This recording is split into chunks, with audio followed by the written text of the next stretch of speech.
Hello, ladies and gentlemen. Thank you for coming today. Today we are going to talk about a very important topic. I think it is probably one of the most important topics we can talk about, the picture of God. Why most people think God is cruel and why we know He isn't.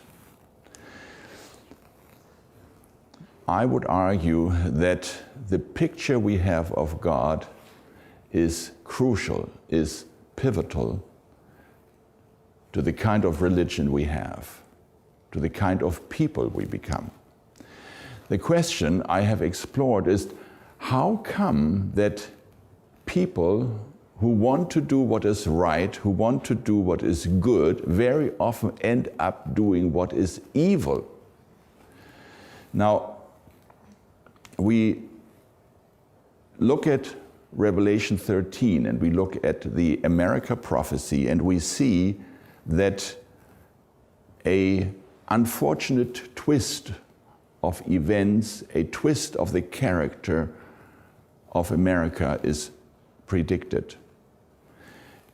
A turning around of the values that made America great. The tragic thing is, it is not because evil people are trying to persuade other people to be evil, but it is because good people want to do what is best for the country, but they end up tragically doing the wrong thing. Why? I mentioned this story of my brother, who at one point worked as a sailor, and he worked on an old ship, and the crew of that ship was mostly criminals, ex-convicts, rough men. And when they got into a really serious storm, and the waves were as high as high-rise buildings, and they thought for sure that they would all go down, they all would die, all of these men started praying. Why? What's the phenomenon we are watching here? Fear makes religious.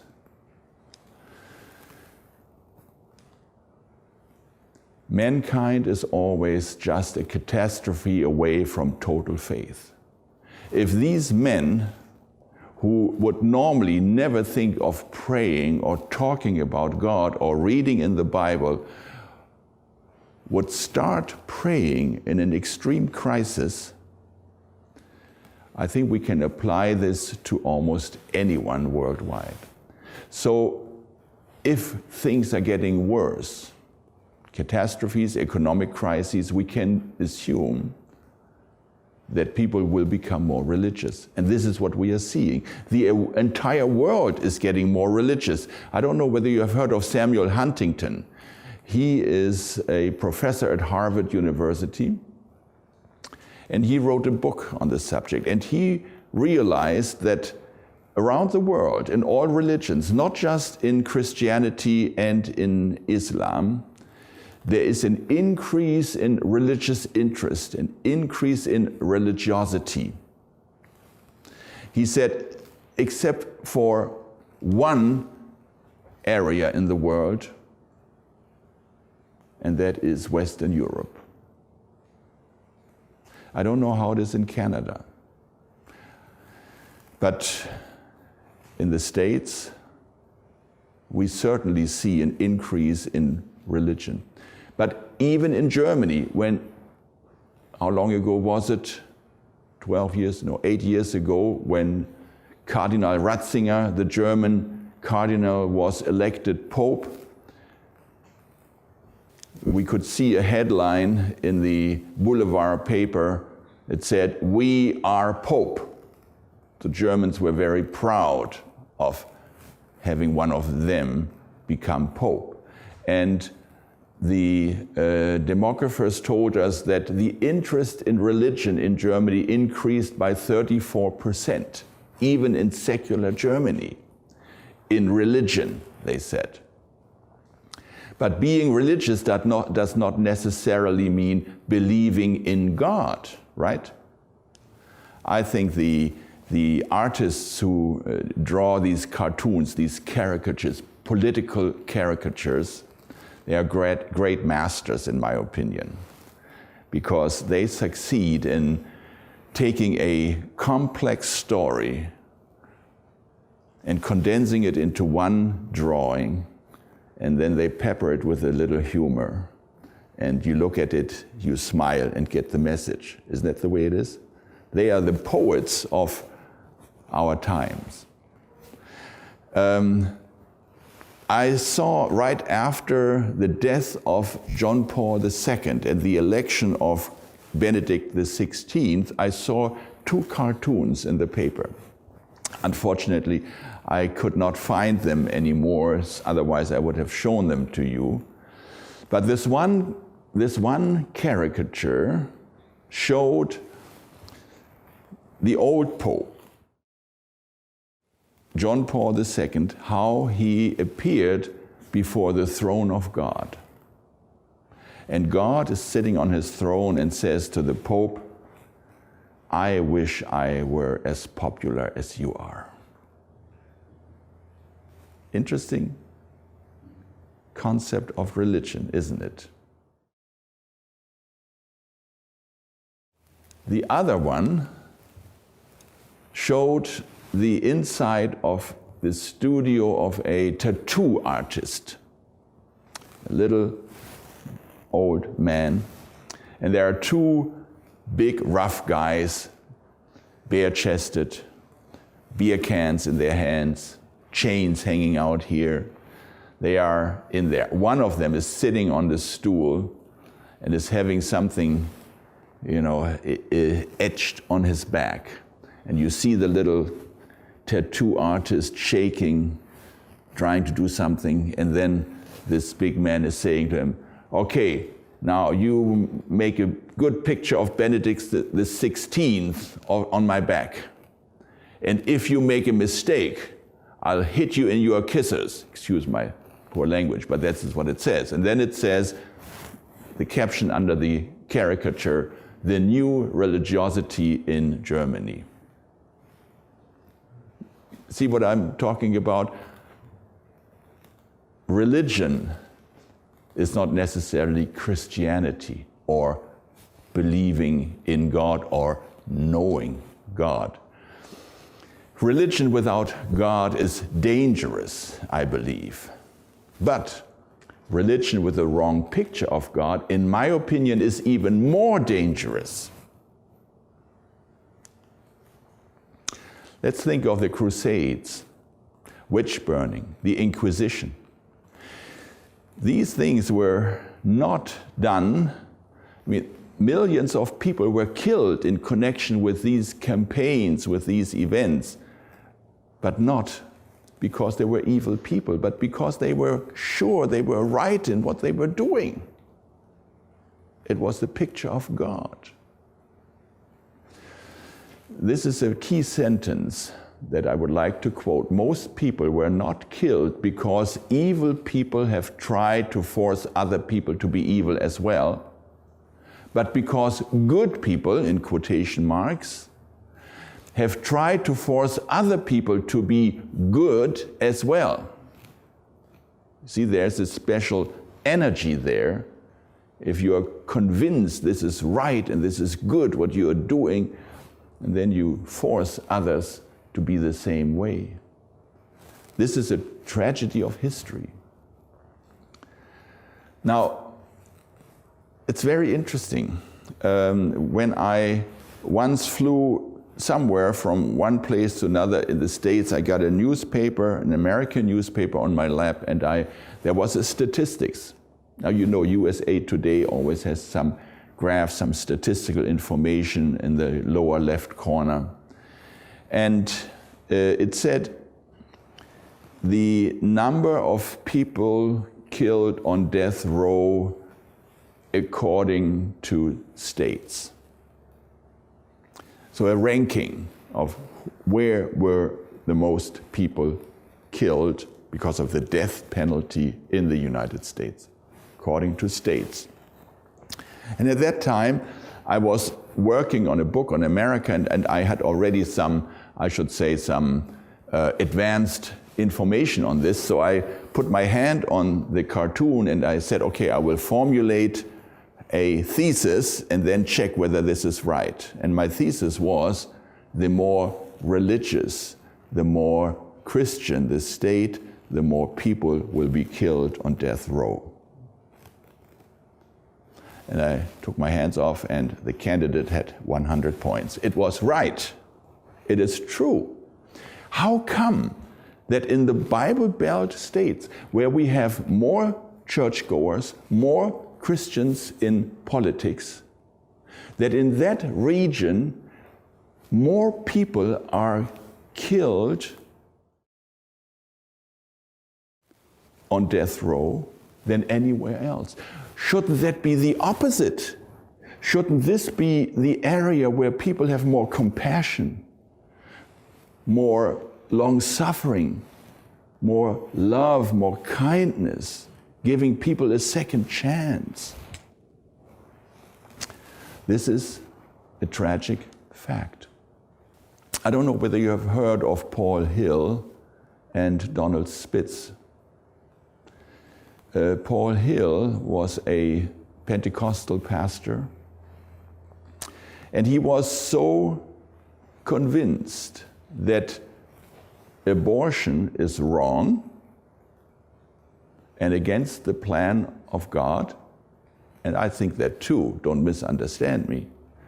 He was so convinced that it is wrong, and he felt that God had given him a call to go out and kill physicians and employees of an abortion clinic. And he did. He killed an abortion physician and I think some of his bodyguards.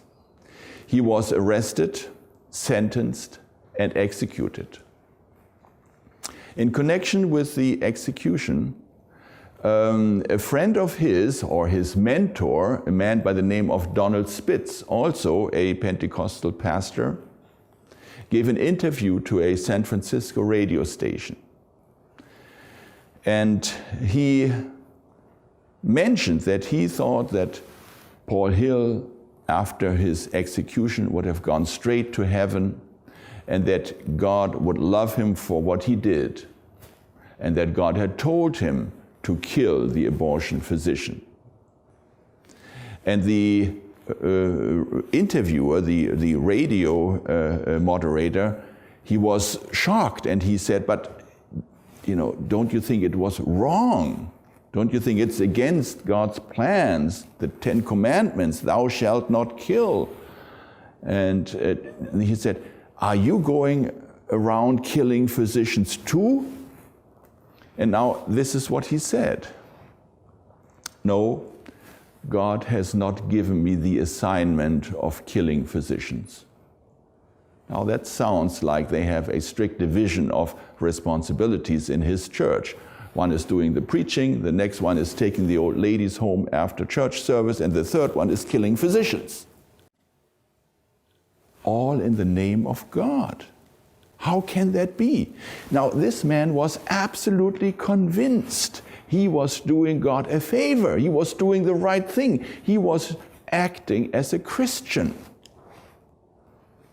92% of all US Americans believe in God. 92%. That's a very high number. And when we look at American patriotism, it has a very strong religious streak in it.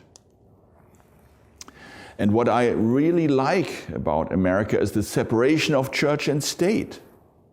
This, according to Al Gore, and not only Al Gore, the former vice president, this is the greatest contribution America made to the culture of democracy worldwide. Separation of church and state. The state is not telling the churches what to do, and the churches or any one church is telling the state what to do. This guarantees freedom of thought, freedom of belief for anyone, even if it's crazy what you believe.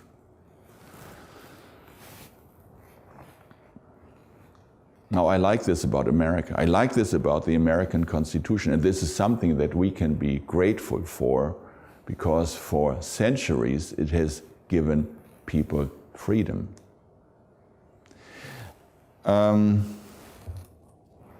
I like to pick up hitchhikers.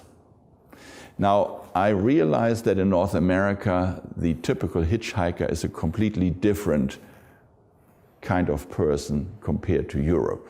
Now, in Europe, it's mostly university students that would hitchhike, maybe some artist who's on a small budget, maybe somebody who just lost his job. It seems that in the States you have more bums who are hitchhiking, and I don't know how it is in Canada.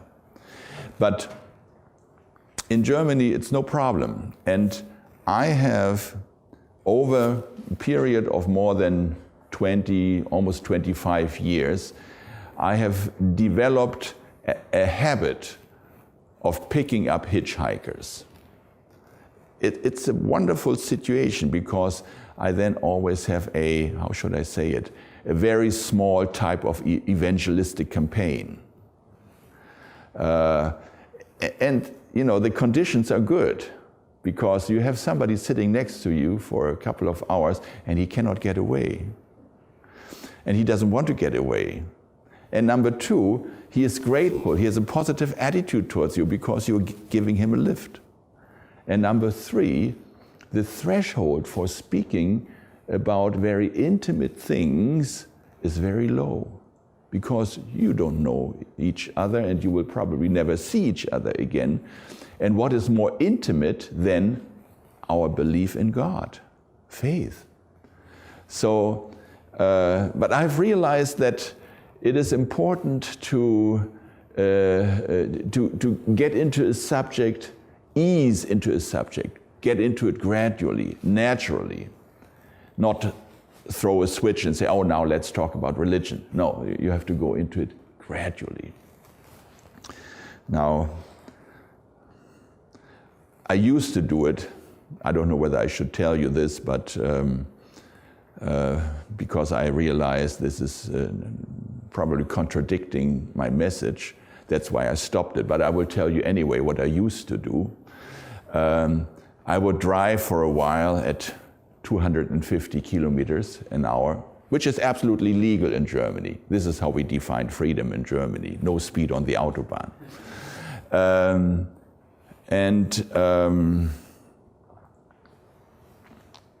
Then when I see the white on the knuckles of, you know, the hands, when my co-passenger, my co-driver, what is it? My passenger is holding on to his seat.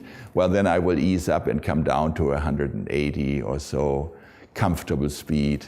And then I will turn to him and say, you know, I would like to ask you a question. If you could choose the form of death, what would you choose? How would you want to die? Of course, you can imagine that at this point I have his full attention. And then we talk about, by the way, most people want to die at old age, at good health, while they are sleeping. And then I would say, well, you know, old age and good health, I'm with you there, but I really would like to know when my end is coming. I want to make sure everything is in order between me and God and me and my fellow men. And then we talk about, what does it mean to have put things in order, to be okay with God? You know, we talk about the plan of salvation and what happens after we die and all these things. It's a wonderful way. But I learned that this is really a scare tactic that I do not support. So I'm using a different tactic now. You know, when we come to the full hour, I will say, you know, would you mind if we turn on the radio and listen to the news? Now in Germany, you always have the news at the full hour at every station. So we listen to the news, and you can be sure today that there will be negative news.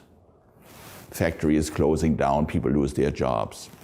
Act of terrorism somewhere, war, whatever it is. There are enough negative news on the news. So then afterwards I turn off the radio and say, I must ask you a question. What do you think? Is the world getting better or is it getting worse? Now, 20 years ago, there were still some optimists who said, oh, I think the world is getting better. But today, I think they are dying away, those people. Most people say, well, it doesn't look good.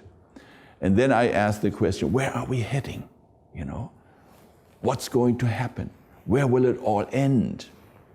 And I will listen to their ideas of, what's going to happen. Very interesting what people think. And if they're interested, then I will, well, even if not, I will offer them my view on things. Now, in one case, it was, I was driving from Frankfurt down to Zurich, Switzerland. That was a stretch that I did quite often. Shortly after Frankfurt, I drove off into a rest area and I saw a hitchhiker there. And I picked him up. He was, well, a failed businessman who was on his way to Switzerland, working for a friend there. A smart man, around 40 or so. And after some small talk, I asked him, do you believe in God? And he said, no. But we still had about 3 hours of driving ahead of us, and that no was not sufficient for me. So I turned around my question. I said, what would a God have to be like that you would believe in, whom you would trust in? And he said, oh, that's a difficult question. That's a hard one. That's a hard one. And I said, we have time, and kept silent. And you know, sometimes the silence can become unbearable. And so it was. After some time, it broke out of him, and he said, well, in any case, he shouldn't be as cruel as he is.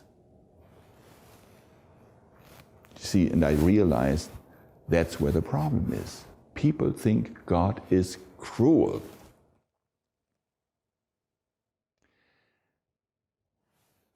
Now, is God cruel?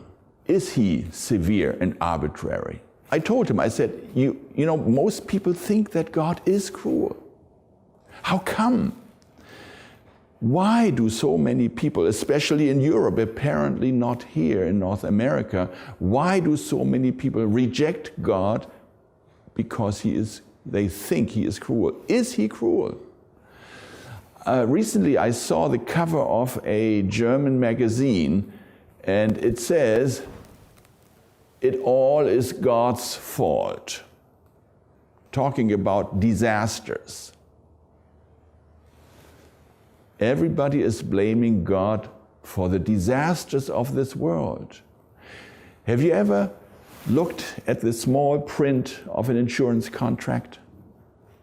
Do you know that there is a clause that says that you have no coverage any longer if your damage has happened because of an act of God? Are you familiar with this? I think that's the same in Canada and the US and in Britain. Now, in Germany, we disguise it a little bit. We could talk about superior powers, whatever that may be. But, you know, think about this. Think about the concept that is behind this clause in the insurance contracts. The concept is, if there is something really bad, if there's a bad disaster, a catastrophe, when people die, many people are killed, who is responsible for that? It is God who is responsible for it. How can that be? How did people arrive at this concept of God being responsible for all the evil in the world? My theory is it has something to do with hell. Do you realize how many people believe that when it's all over,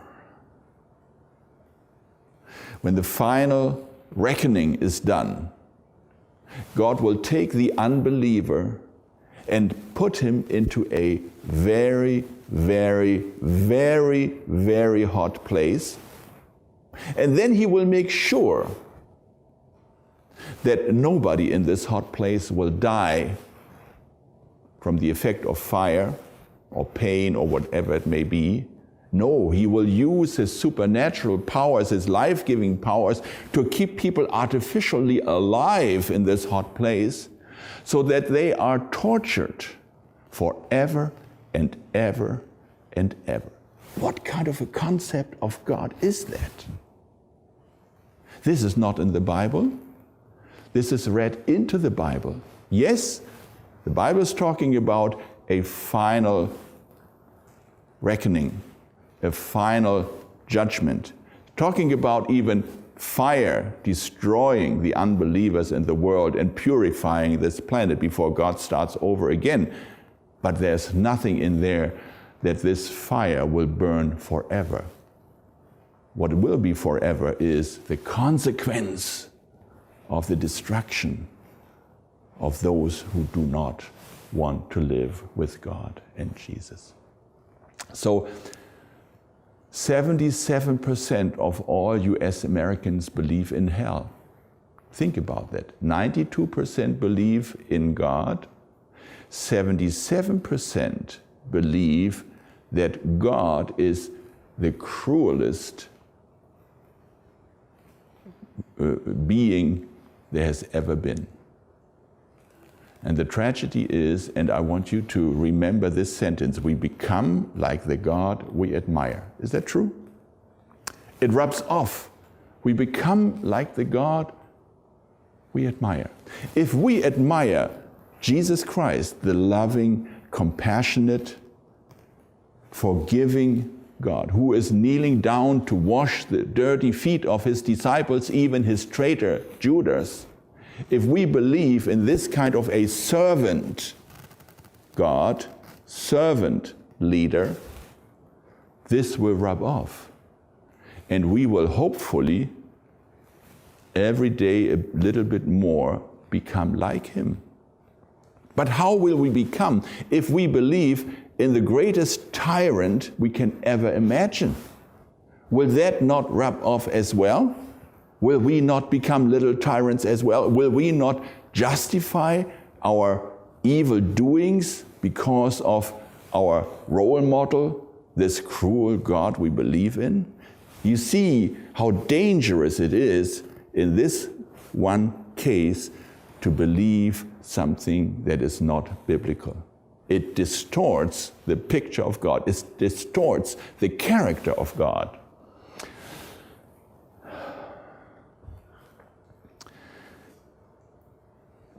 When I'm in the States, I like to listen to NPR, National Public Radio. You get that here too. That's a public radio station. Lots of talk radio, very intelligent contributions. And in this one case, I listened to a feature on a Christian toy fair. And the reporter went to this fair and he interviewed one of the exhibitors and said, "Now, tell me about the concept of Christian toys. What is Christian about these toys that you are exhibiting here? Are they baptized or what?" And he said, no, let me explain. I have this computer game here. Now, I show you the non-Christian version of the computer game. The hero of this game, of course, the player, the juvenile player who is using the joystick or whatever to slip into the role of the hero, he is on a crusade in the Middle Ages. And he has a big sword, and when he encounters an unbeliever, interestingly enough, those are the Muslims who call us the unbelievers, And then he cuts off his head, and a lot of blood is gushing out. That's the unchristian version. Now I will show you the Christian version of the same toy. And he says, look, here, there's no weapon and no blood. This man, the hero in the game, he, instead of using a sword, he is using some magic, mystical power. And then when he encounters a unbeliever, in quotation marks, he will use his magic power and he will convert him to Christ. Interesting concept, isn't it? It's probably supposed to be the Holy Spirit, that's this magical, mystical power. But think about it for a while.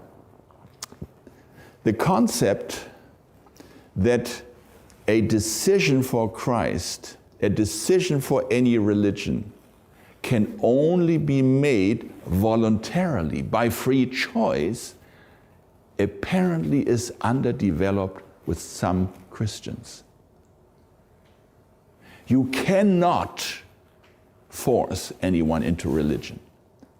And I would argue that if you believe in a God who is threatening us with eternal hell torture, then you will also not realize the contradiction between this type of computer game and Christian values.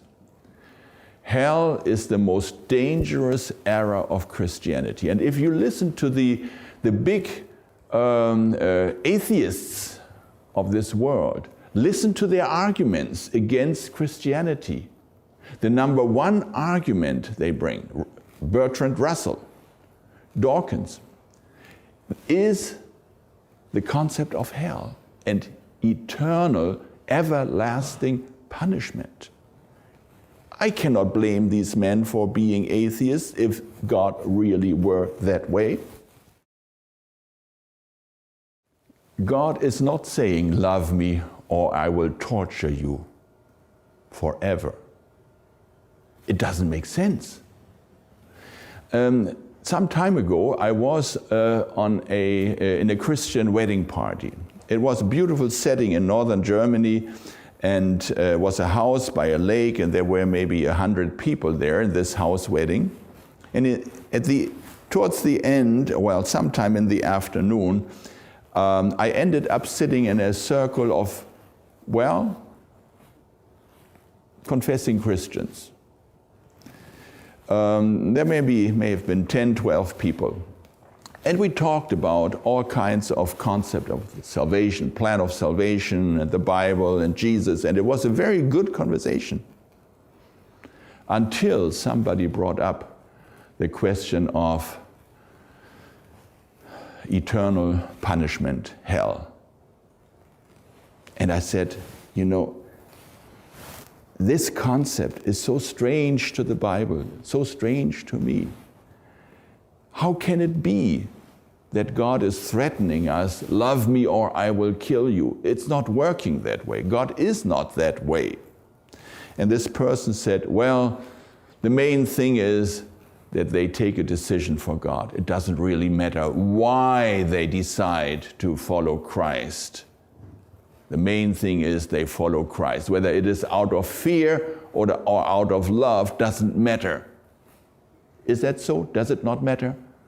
Oh yes, it does matter, very much so, because if you are going to be saved for eternity and you follow God out of fear, then you are a candidate for a second rebellion one day in heaven. If you are not sure now that you can trust God and that you make a decision out of free choice, there will be a problem later on. How can we be sure God is not that way? Can we just argue against it, put counterclaim against claim, or do we have arguments? And I would say, yes, we do have arguments, fortunately. And that is the story of Lucifer's rebellion. I think this is so important that we understand what happened in the very beginning. Lucifer at one point was a perfect angel serving at the throne of God. And God said about him, "You were an anointed guardian cherub. I placed you.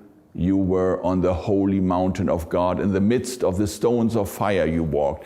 He was serving at the throne of God. He was a bright, brilliant, good-looking angel. And he was perfect. He was loyal. He was a created being, though. His good looks and his intelligence, however, went to his head.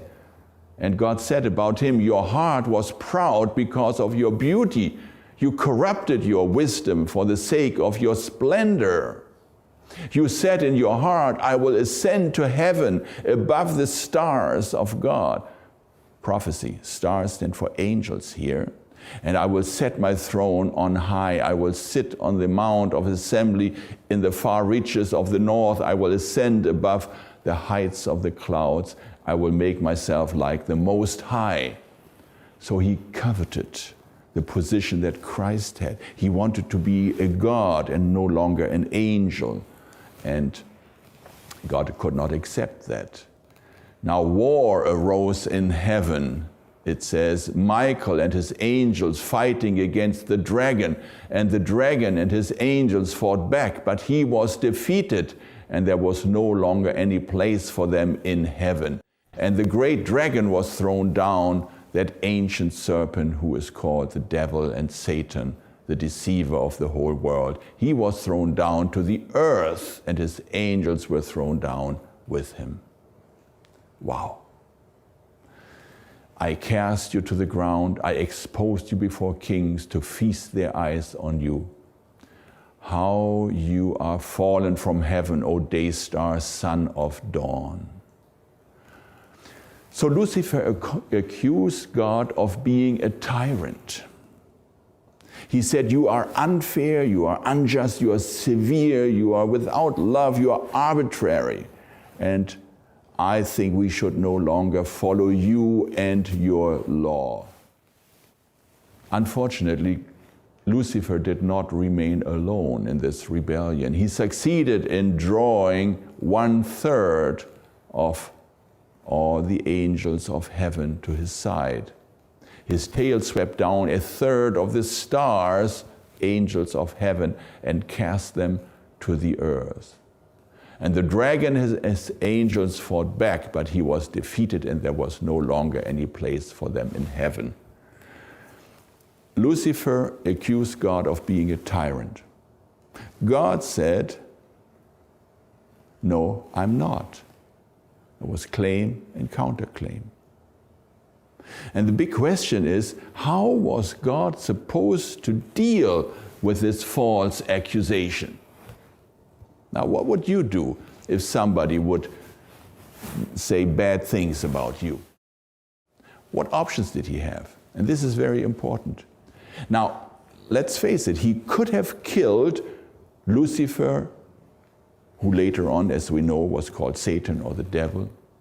He could have killed Lucifer and his followers on the spot. Be done with it, right? He even would have had the physical power. God is almighty. Lucifer was just a created being, an angel. And he would have had the moral justification because the accusation was wrong. But what would have been the consequences if he had done so? This is something we have to think through. Number one, God would have looked like a tyrant. So he would, in a way, would have confirmed the accusation, because that's the method of a dictator. You accuse him of being a dictator, and he will take off your head, and then there is no opposition any longer.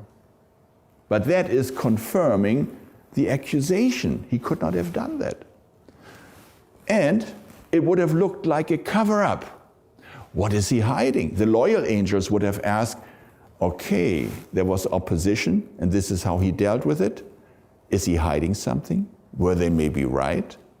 And the loyal angels never could have asked the rebels for their reasons. difficult situation. The loyal angels from then on, and that is maybe the most severe consequence, would have served God out of fear. They would have said, okay, this is how the God we have always admired is dealing with opposition. You see, there was a time when the universe was perfect. There was harmony. Everybody did what he did out of free choice. They loved God and they served him because they admired him so much. They enjoyed being in his presence. And now, if God would have killed Lucifer and the rebels right away, the loyal angels would have said, I have a question that I would like to ask God, but I better not ask that question. I'm afraid that he might kill me too if I did so. And so they would have buckled down, they would have closed their mouth, and they would have served God, and no longer out of love, free choice, and admiration of his character, but out of fear. Can you imagine how that would have changed the universe?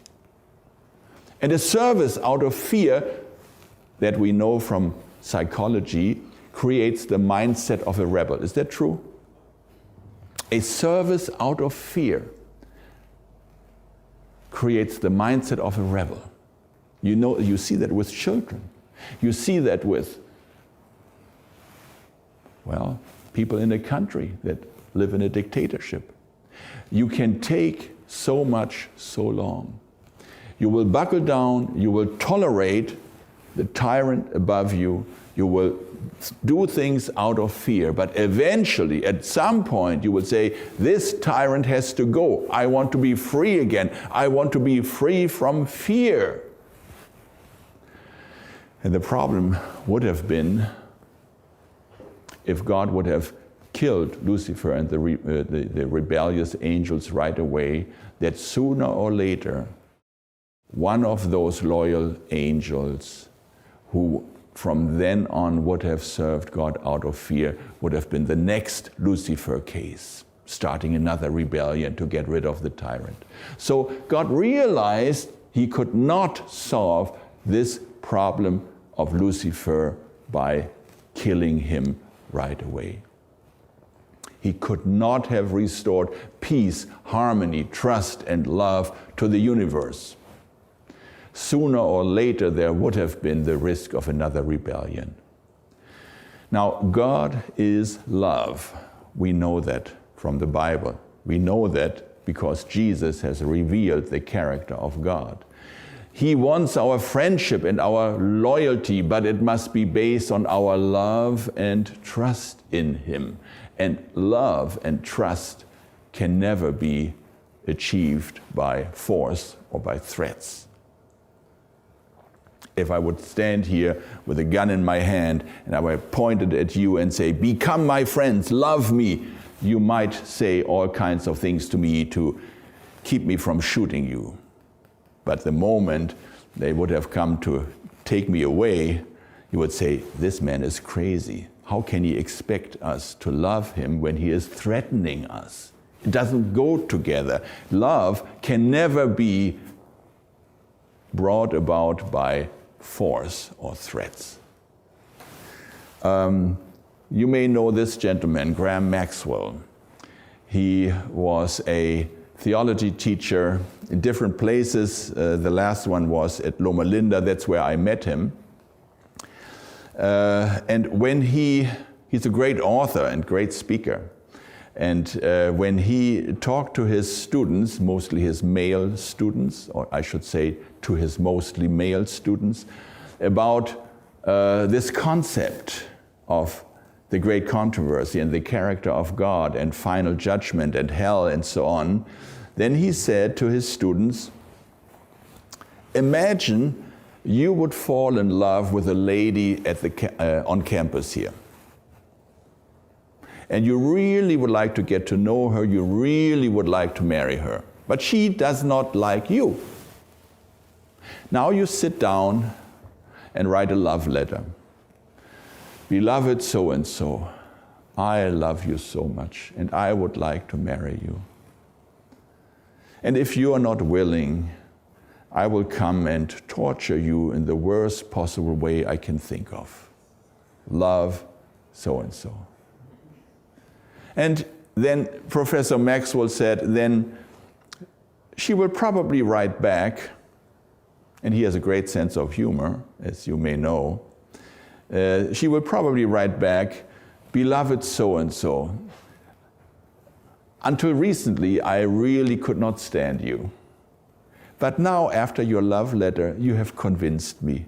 And now I love you too, very much so, and I look forward to being married to you for a life of happiness and harmony.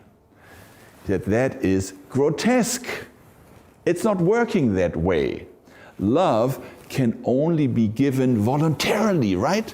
It's our free choice to love someone. And if it's not happening, we can behave in a way that we may become lovable, but there's no guarantee that the other person, the object of our love, will love us back.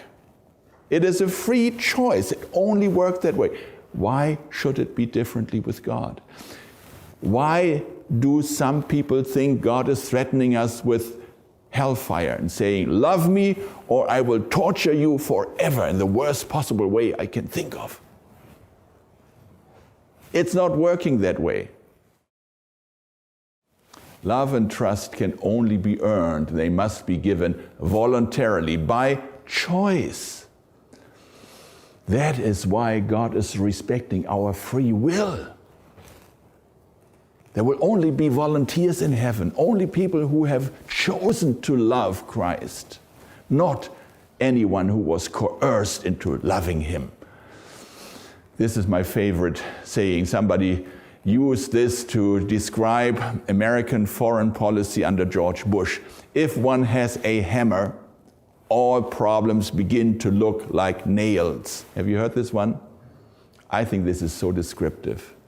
If one has a hammer, all problems begin to look like nails. If you have superior power, if you have the strongest armed forces in the world, and you look around and see the problems, and I think Somalia, I think it looks like a nail. Bombs. Iraq, I think that looks like a nail, that problem. Bombs. You see, there are certain problems that you cannot nail down with a hammer. You understand what I'm saying? Certain problems cannot be solved with superior power. And God realized that the rebellion problem, the sin problem in the universe could not be solved through his superior power. God has the hammer, but he doesn't use it. This is what I admire him for. Not for the big hammer that he has, but for the fact that he is not using the hammer. We are not God's puppets. He created us with a free will. We can choose freely. Now, let's face it. God could have created us with a loyalty chip in our brain from the beginning, right? I mean, he could have programmed us in such a way that we will never sin, never rebel against him. And while he was at it, he could have put in a hailing function whenever he walks by. Hallelujah, we love you. Hallelujah, we love you. All programmed in. He never would have had to worry about us. But if he would have done that, Lucifer would have been right. God took the risk of giving us a free choice, of allowing us to make wrong choices. He took that risk. That was the price he had to pay for freedom, for true love. True love can never happen without freedom, absolute freedom. That is the issue here. And God knew that. And that's why he gave us freedom. And that's why he allowed Lucifer or Satan to live. Now, we said that Satan looked for additional followers for his rebellion. He found 1/3 of the angels. And then he went around to other planets, to other inhabited planets to look for additional followers. And in this process, he came to a planet that was just being created. We call it Earth, our home. And unfortunately, here, he was successful in his attempt to recruit followers for his rebellion. Mankind, at that time consisting only of 2 people, decided to join his rebellion. And then God said, enough is enough. Now I will restrict you, Lucifer, to this one planet, and we will make this a case in point.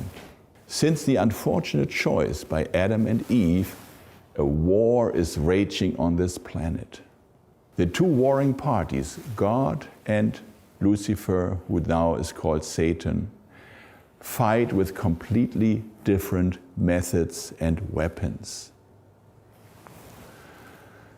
Satan's method is lies, false claims, deceit, manipulation, force.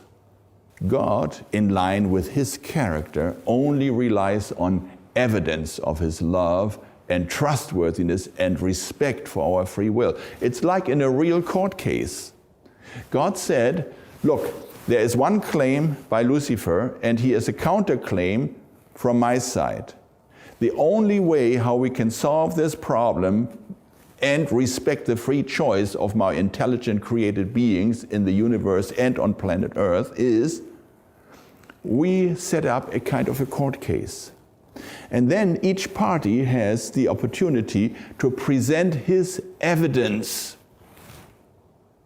And so Lucifer, for the past 6,000 years or so, has had an opportunity to present his evidence, and God is presenting his evidence.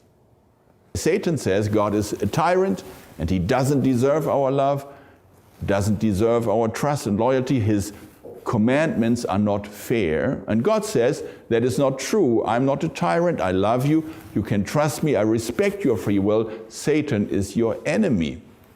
Claim and counterclaim.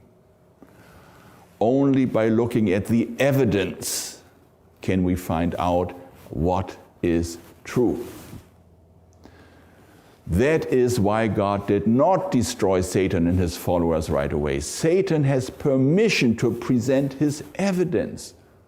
On the other hand, God is presenting evidence for the fact that he is loving, kind, fair, and trustworthy. And the greatest evidence that God ever presented in this court case was he became man and lived among us and died for us. Isn't that the greatest evidence for his trustworthiness and his love? I mean, Jesus said, if you see me, you see the Father. The Father and I, we are one and the same. I am the God who created this world, and I have come down, not as Superman, not as a demi or half God, but as an average person, so that nobody has to be afraid of him, right? And he demonstrated his love and his kindness, and he demonstrated it by eventually even dying for us at the cross. God never uses his superior intelligence to manipulate us or his omnipotence to force us, right? He is way more intelligent. He could easily manipulate us. But then Satan would say, see, this is what I said. You don't believe in your own law and in your own values. You have to manipulate. No, God could not do that. It would have been out of character. And he could have used his force to destroy us, to force us to do what he wants us to do. But he did not do either of those two things. The entire universe is now watching and deciding whether or not God can be trusted for eternity. And we are major players in this case. whether we like it or not. We are. Now, this is a nice story. Do you know how God revealed himself to the prophet Elijah? I think it's the German spelling, Elijah. Elijah had just been through a powerful experience with God. You know the Mount Carmel experience? God rained down fire, and the priests of the Baal priests were killed, and then he ran away. And I think he had a burnout problem. He was hiding somewhere, running for his life. He didn't want to live any longer. And I think that God was concerned that Elijah would become a distorted picture of God. And so he, like a father, a caring father to his child, he said, I think I have to make sure that Elijah is not misunderstanding who I am. And then he reveals himself. And it says here, and God said, go out and stand on the mount before the Lord. And behold, the Lord passed by. And a great and strong wind tore the mountains and broke in pieces the rocks before the Lord. But the Lord was not in the wind. And after the wind, an earthquake. But the Lord was not in the earthquake. And after the earthquake, a fire. But the Lord was not in the fire. And after the fire, the sound of a low whisper. Wow. Now, is God not a God of earthquakes and fires and evidence of strength and power? Yes, he has created the universe. But when he speaks to us, he makes himself small. He speaks to us in a low voice, in a whisper. Why? Because if we hear him in his original voice, maybe like he used the one he used at Mount Sinai when he gave the 10 Commandments, we would be scared. And fear would not be the best basis for making a good and lasting, sustainable decision for God. So he allows us to collect our thoughts and make a good and free will choice, not a forced or manipulated choice. Only without fear and without force and manipulation can we take a sustainable and lasting decision for God. It has to last for eternity. We do not want to have the mess of the Lucifer rebellion a second time. And by the way, if I love God, and if I am one of his true followers who admires this God, then I will do what God has demonstrated in Jesus Christ, right? If I admire this God who is allowing free choice, voluntary decisions, I will treat people around me the same way. And let's not fool ourselves. There's always somebody around us over whom we have power. Maybe our wife, our children, our employees, maybe because we are stronger, maybe because we have more power and because of our hierarchy and the job, whatever it may be. How do we deal with our power? Do we follow the example that God has followed, who has a hammer and is not using it? As far as I'm concerned, I will never force and manipulate others. Now, I may have done so, and I may be guilty of all kinds of things, but if I can think about it and reflect it, I will try to avoid situations like that. By the way, when I became a Christian, I was a teenager, about 17 years old, 16, 17 years old. I sometimes would lie out in the fields, in the grass, and I looked up into the sky. Sometimes I would talk to God. I remember this one kind, I said, Lord, if you are really there, and if you want people to be saved, if you want everybody to be saved, and if you want, and if believing in you is the condition for salvation, why do you not just show yourself in the sky? Supersize the way you are and say, here am I, believe in me. Have you ever thought about that too? Why is God not showing himself powerfully, big, loud? How many people would not believe in him after that? There would be nobody. Everybody would believe in it, right? I mean, how many people would bend their knees before this God? I think everybody. Remember my brother on the rusty ship? Everybody started praying. And if this God would appear in the sky, everybody would go on his knees. But he or she would go on his or her knees because the knees would be shaking so hard that they had no choice but go on their knees, right? That's why God is not doing that. That's why he came in the disguise of a normal carpenter. Nobody was afraid of a normal carpenter. That's how God is making sure we make intelligent, free will choices. By the way, have you ever seen this bronze sculpture? This is in Silver Spring outside the Potomac Adventist bookstore. It's a life-size sculpture. It shows Jesus, how he is washing Peter's feet. And then there is a text put into the ground in bronze. Can you imagine? Can you imagine the almighty, powerful Creator God comes down from heaven, and he is not Superman. He is not a half God. He is average person.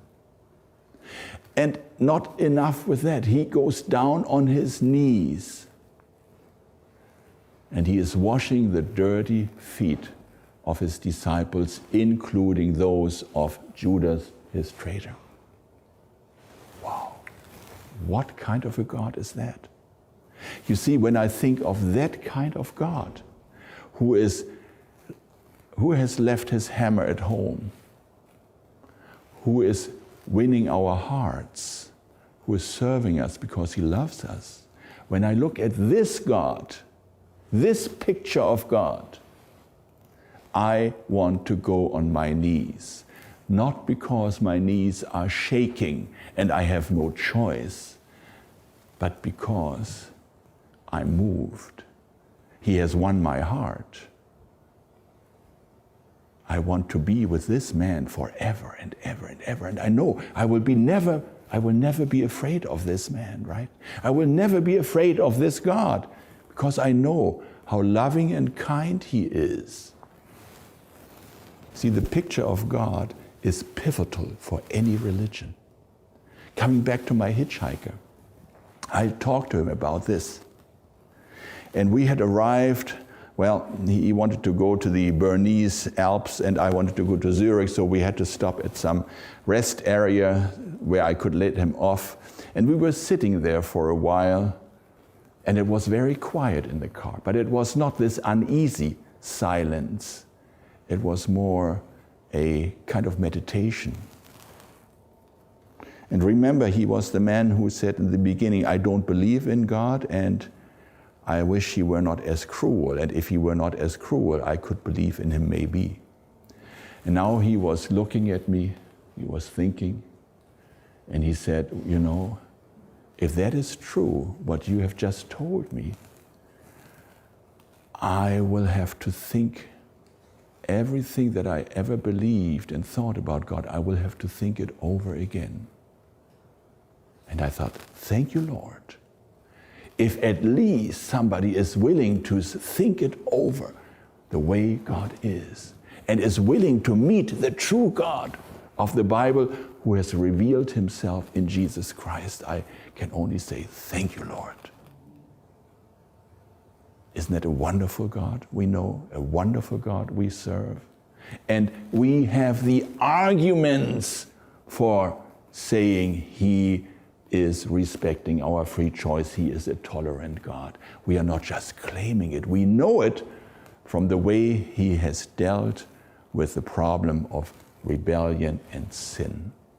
And He can do that in our lives as well. Shall we stand and have a word of prayer? Our dear Heavenly Father, we are so grateful that we know how You are, that You have revealed Yourself to us through Jesus Christ, that You have revealed Yourself in Your Word. Thank You for not using the hammer on us, but evidences of Your love and kindness. In Jesus' name, amen.